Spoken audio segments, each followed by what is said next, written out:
Salut, c'est Tsu et aujourd'hui on se retrouve tous ensemble pour regarder une react sur la vidéo d'Ashlord sur le paradoxe de Nizey. Pourquoi je tenais à faire cette react? Bah bien parce que Nizey et moi, à la base, on était quand même vachement potes, même si on se parle encore de temps à autre, c'est devenu beaucoup plus rare et effectivement il a évolué d'une certaine façon sur la plateforme. Et il est vrai que j'ai pas tout suivi parce qu'on s'est perdu de vue pendant un moment. Alors forcément, vu que ça concerne quelqu'un que j'ai connu, que j'ai côtoyé et qui était à la base un ami, je me devais de regarder cette vidéo aussi. Donc je ne fais pas ça pour copier Punisher, mais juste rappelez-vous d'un truc, c'est qu'il y a 6 ans, on faisait tous partie de la même équipe avec Punisher et Nizey ainsi que d'autres créateurs de contenu. Sur ce, je vous souhaite une bonne vidéo.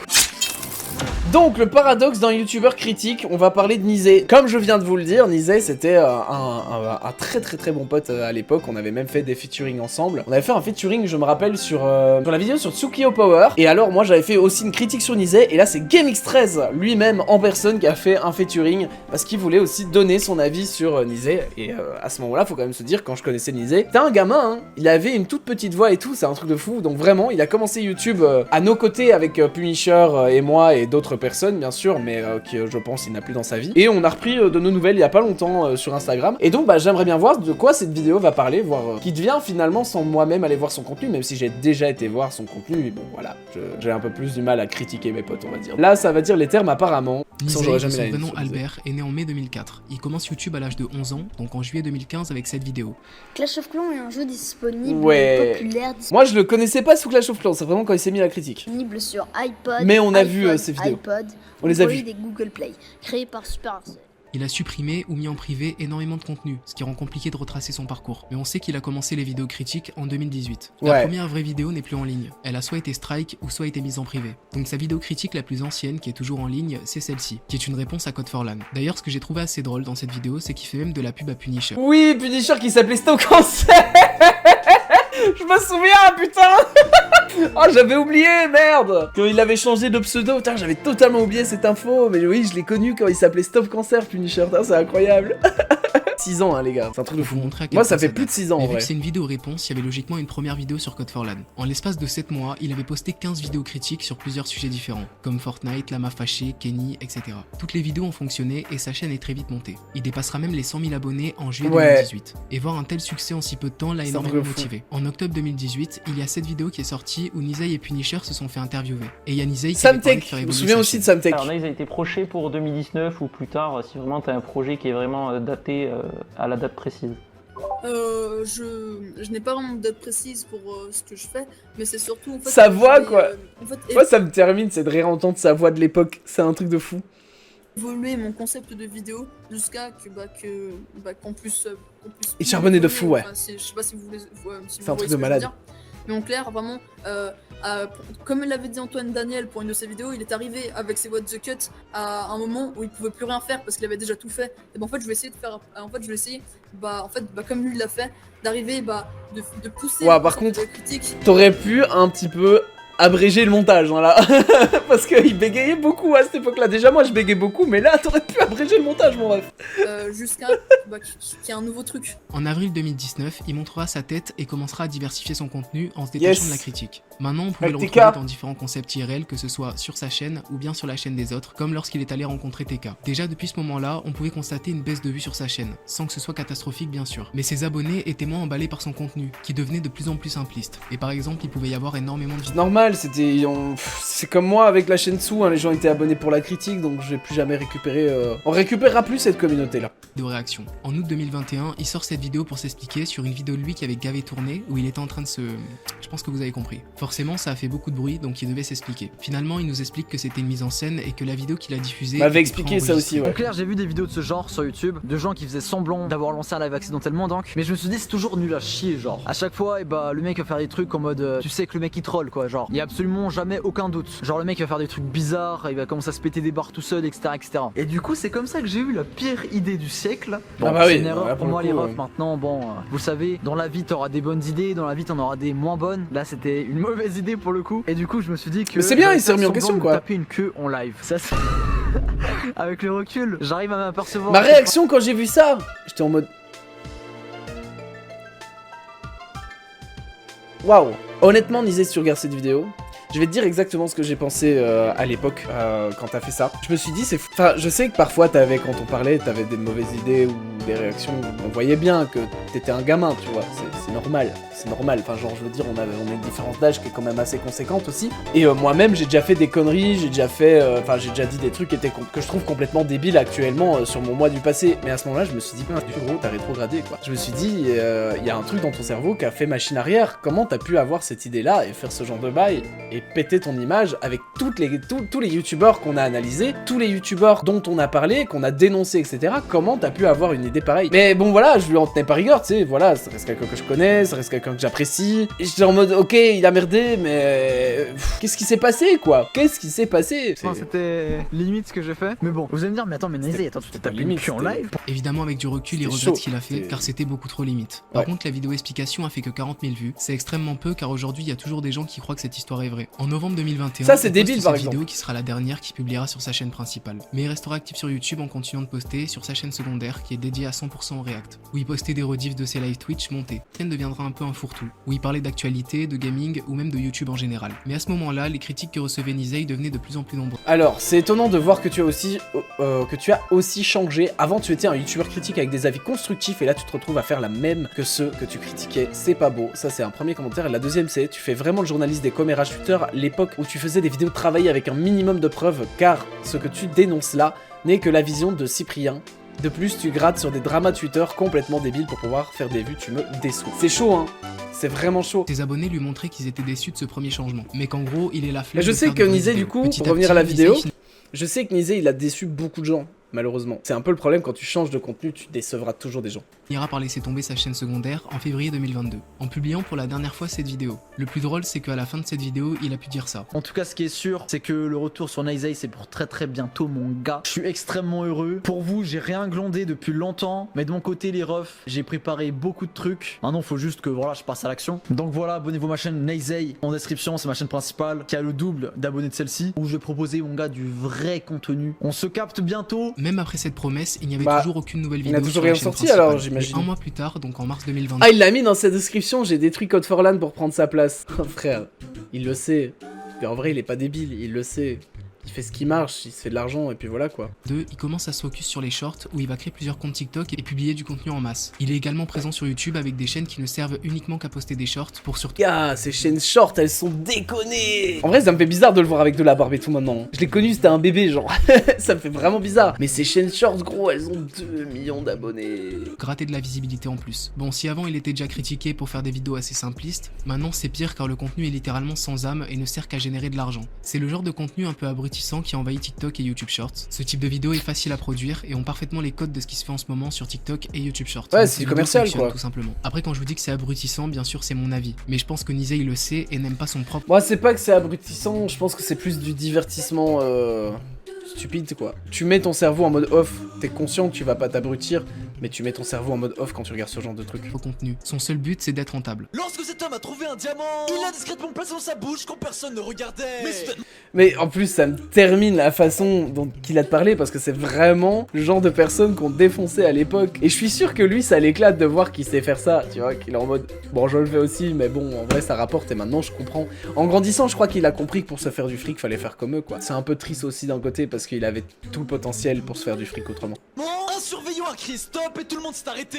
Il s'est approché de l'homme et lui a dit de rendre le diamant. En réalité, ces Africains ont pour travail de chercher des diamants. Ça fait bizarre à voir, surtout si comme Ouais, moi vous l'avez putain. perdu de vue depuis les vidéos critiques, sans savoir ce qu'il était devenu. Non, en vrai c'est trop dommage. Vraiment les C'est vidéos bizarre, critiques qu'il faisait avant étaient excellentes. d'accord. En plus il était si jeune, il aurait pu aller extrêmement loin s'il avait continué là-dedans. Mais d'ailleurs, pourquoi est-ce que Nizey a arrêté les vidéos critiques? Je vais mettre un stop instantanément dès maintenant, parce que depuis que j'ai repris les vidéos actualité, je vois t'as des gens ils disent ouais Nizey il a trop changé les gars. Les refs, si moi je me suis éloigné des vidéos critiques il y a maintenant presque 2 ans, c'était justement pour éloigner la négativité que ça engendrait. Donc il aurait Bah, arrêté les le vidéos problème- critiques pour la négativité. Le problème de ce qu'il dit là, c'est que c'était inévitable de se manger des critiques négatives. Dès que tu changes, tu te manges des critiques négatives. Même si tu changes en positif, hein, t'aurais fait un contenu incroyable, genre, je sais pas, moi, le nouveau Monsieur Antoine Daniel, on va dire ça comme ça. Ça aurait été ultra bien reçu, mais t'aurais eu aussi du négatif. Quoi qu'il arrive. Négativité que ça engendrait. Alors c'est vrai que ça peut en créer, mais tout dépend comment la vidéo est faite. Loup C'est solitaire. vrai que les critiques à l'ancienne étaient parfois dans le but de rabaisser ou divertir. Donc forcément ça crée quelque chose de négatif. Mais ce type de contenu a évolué. Ah, il y allait Et mal, maintenant, hein. la Loup critique n'est pas solitaire, forcément négative. Elle peut aussi être objective. Je pense que Nizey n'avait juste plus envie de faire des vidéos Frère, t'aurais pu me prendre comme exemple, quoi, avec la critique positive que je faisais à l'époque. Bon, après, j'ai plus aucune vidéo en ligne. critiques, car ça l'a très certainement très vite lassé.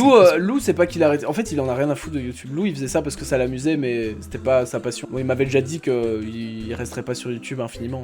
Il y avait toujours moyen de Ça faire l'énervait. du contenu sans qu'il soit négatif. C'est pourtant ce qu'il voulait faire à la base, comme il l'avait dit dans cette vidéo-là. Quand on retourne sur les anciennes vidéos de Nizey à l'heure actuelle, on peut voir un bon nombre Quand on compare au lamentable youtubeur réaction qu'il est devenu, est-ce qu'on serait pas sur un des plus gros glow down de youtubeurs? C'est une dinguerie de perdre autant en qualité en prenant de l'âge. C'est en fait ce que les gens comprennent pas, c'est que oui, il a baissé sa qualité, mais il a augmenté sa quantité et il a surtout été voir ce qui fonctionne. Il a étudié le truc qui fonctionne et il fait des trucs qui fonctionnent parce que son but c'est de se faire du fric. À partir du moment où tu joues un personnage, Nizey il est pas comme ça dans la vraie vie. Hein. Quand tu lui parles, il est pas du tout comme ça. Hein. Loin de là, il parle pas du tout comme ça dans la vraie vie. Il y a plein de gens qui pensent qu'il a glow down et tout, mais en fait non, c'est resté la même personne, c'est juste qu'il fait quelque chose qui marche. de personnes dégoûtées de ce qu'il est devenu aujourd'hui. Ça En marche, étant donc il choqué va de voir continuer. que le contenu qu'il produit logique. a énormément perdu en qualité au fur et à mesure qu'il a pris de l'âge. Ça parle même du plus gros glow down de YouTube. Dans ma première vidéo sur lui, il avait réagi en écrivant un commentaire. Il a dit que peut-être un jour il ferait une vidéo pour donner Alors, cool la vidéo, peut-être qu'un jour je ferai une vidéo pour donner mon point de vue sur tout ça. En réalité, j'ai jamais changé, voilà, c'est ce que je dis. Mais pour que les gens comprennent, il faudrait que je m'exprime sur le sujet. Je profite de ce commentaire pour remercier toutes les personnes qui m'ont suivi pendant cette période. Sans vous, je ne serais pas là aujourd'hui. Vous voyez peut-être pas comme une success story pour le moment, vous ne savez pas tout, et ce n'est qu'une question de temps avant que votre avis ne change enfin. Moi,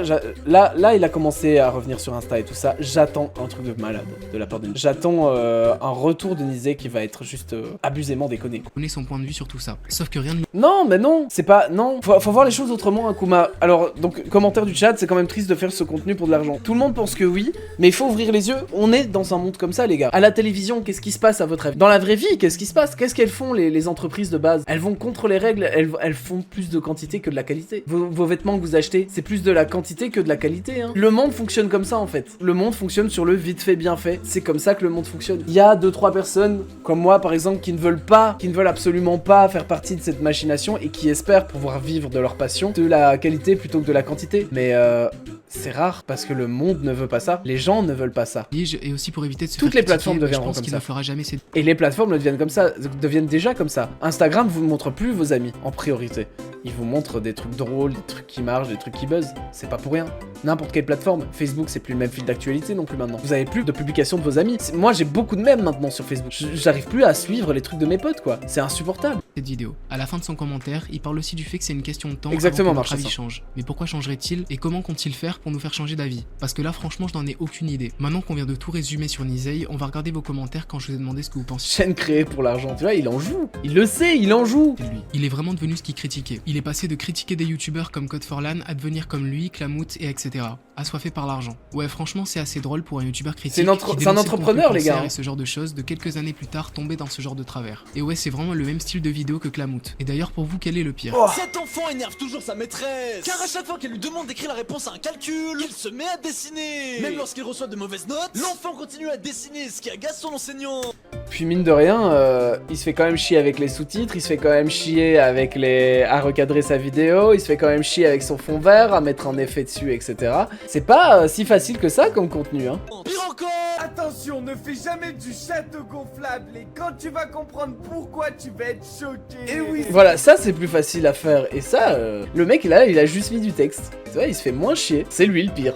D'office, c'est lui le pire. Cet enfant Oh, mais c'est pas pour tout le monde, hein. dans son château gonflable, mais tout ne s'est pas passé comme prévu. Car ce qu'il va découvrir, Oh, il est quand encore va plus faire insupportable. du château gonflable va vraiment te choquer. Son ancien contenu ne l'aurait jamais emmené là où il en est actuellement. Il a réussi à élever plusieurs chaînes de shorts à plusieurs millions d'abonnés. Gros GG à lui, s'est mis bien financièrement. Voilà, Ouais, il a je suis monté d'accord. plusieurs chaînes aux millions d'abonnés Les sur deux YouTube. shorts, les deux chaînes shorts ont plus d'1 million d'abonnés. Vous vous rendez compte de ça? En restant youtubeur critique, il aurait pas eu, hein. Il aurait peut-être pas eu le million d'abonnés. Il y en a pas beaucoup des youtubeurs critiques qui sont au million, hein, les gars. Ce qui marche, c'est Morgan Makeup. Ouais, et celle-là, elle a tout réussi aussi.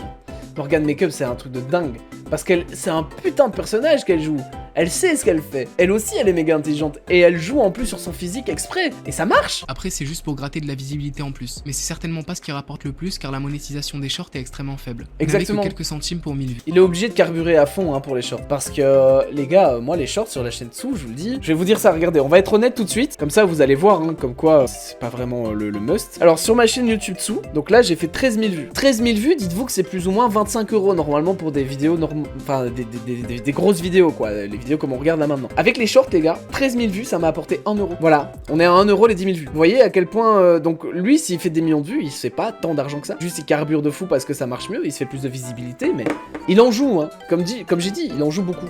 Mais c'est pas ce qui lui rapporterait le plus. Par contre sur TikTok ça doit être plutôt bon, et vu qu'il a plusieurs comptes c'est encore mieux. Il est devenu ce qu'il détestait en faisant des shorts avec une voix de con. La voix de con c'est vraiment pour créer de l'interaction, donc des commentaires. Une personne qui à l'époque faisait des vidéos qualitatives est vraiment recherchée et qui maintenant copie littéralement l'intégralité des youtubeurs shorts pour avoir sa part de buzz en parlant de façon enfantine, pour attirer les plus jeunes, quitte à se séparer de ce qui faisait le charme de sa chaîne avant. C'est vraiment dommage d'avoir choisi cette voie quand on sait que le contenu court c'est tout le monde qui se copie dessus sur ces types de réactions. Des glowdowns comme ceux-là c'est assez rare. Désormais il crée et participe à cette vague de créateurs qui produisent du contenu qui ne sert à rien à part générer de l'argent. Les histoires qui racontent sont souvent connes ou fake, tout en parlant avec des voix de gueulement pour créer l'interaction et attirer les plus jeunes. Pour Nizey, je sais qu'il fait exprès, mais pour Clamoud, je sais pas. Et je veux pas être blessant en disant ça, mais en voyant ces vidéos, c'est ce que j'ai pensé. Dans tous les cas... Clamoud, je sais pas non plus, je le connais pas. Nizey, je sais effectivement qu'il fait exprès, on le sait tous. Tous ceux qu'on connaît Nizey, on sait qu'il fait exprès. C'est juste, voilà, il s'est créé un personnage et il a changé de voix. Parce que ça marche. Là, je me dis qu'il doit sûrement forcer sa voix pour avoir un tel résultat sur l'audio. Je trouvais gênant quand il faisait des réactions de fou sur ses shorts, mais depuis qu'il a mis une voix IA, ça passe clairement mieux. Et puis ce contenu divertit beaucoup les enfants, donc pourquoi le blâmer? Et pour l'argent, il a juste compris que ce qu'il faisait avant payait pas, et si tu veux savoir, il a une chaîne en anglais et en espagnol.